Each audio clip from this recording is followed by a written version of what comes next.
Lining இல்லாமல் தைக்கிற சுடிதார் டாப்புக்கோ இல்லை ப்ளவுஸுக்கோ இந்த மாதிரி கேன்வாஸ் யூஸ் பண்ணி தைச்சோம்னா நெக் ஃபினிஷிங்காக இருக்கும்னு தோணுது. ஆனால் எப்படி லைனிங் இல்லாமல் இருக்கிற இடத்துல கேன்வாஸ் வச்சு திருப்புறது நான் சொல்லித்தரேன். நம்ம ஸ்ரீஜா உலகம் டைலரிங் ஆப்பில் வெறும் 499 ரூபாய்க்கு பிரின்சஸ் கட் கிளாஸ் இருக்குது. ரொம்ப டீட்டெயிலாக சொல்லி கொடுத்துருக்கேன். மிஸ் பண்ணாமல் நீங்களும் கலந்து பார்த்துக்கோங்க. ஃபஸ்ட்டு நம்ம சுடிதார் டாப்பில் இந்த மாதிரி நெக்லைன் கட் பண்ணி எடுத்துடணும். இந்த நெக்லைனுக்கு ஏற்ற மாதிரியே கேன்வாஸை கட் பண்ணி ஒரு லைனிங் மேலே வச்சு அயன் பண்ணிடணும். இந்த மெயின் கிளாத்தோடைய கலரில் தான் இந்த லைனிங் இருக்கணும்னு அவசியம் இல்லை. உங்ககிட்ட எந்த லைனிங் இருந்தாலும் இதுக்கு யூஸ் பண்ணிக்கலாம்.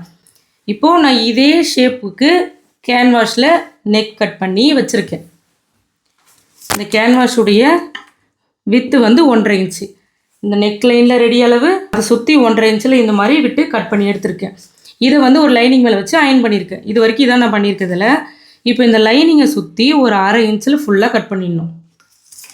இந்த மாதிரி கட் பண்ணதுக்கப்புறமா இந்த கேன்வாஸுக்கு மேலே இந்த 1/2 இன்ச்சு விட்டுருக்கோம் இல்லையா, இதை இப்படி வச்சு அப்படியே தைச்சிட்டு வரணும். இந்த கர்வாக வரும்போது இந்த 1/2 இன்ச்சு துணி வந்து கொஞ்சம் வளைவாக வரும். இருந்தாலும் அதை அப்படியே மடித்து வச்சு தைங்க. இப்போது இந்த கேன்வாஸை தவிர்த்து எக்ஸ்ட்ரா இருக்க கிளாத்தெல்லாம் கட் பண்ணி விட்டுடலாம்.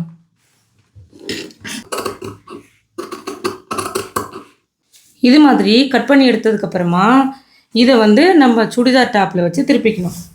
சுடிதார் டாப்புடைய ரைட் சைடுக்கு மேலே நம்மளுடைய கேன்வாஸை இந்த மாதிரி வைக்கணும். வச்சு இந்த சென்டரில் ஒரு பின் பண்ணிக்கோங்க.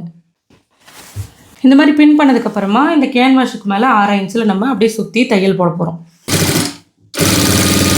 இந்த மாதிரி 1/2 இன்ச்சில் தையல் போட்டதுக்கப்புறமா இந்த கர்வாக வர இடத்தெல்லாம் இப்படி கட் பண்ணி விட்டுரும்.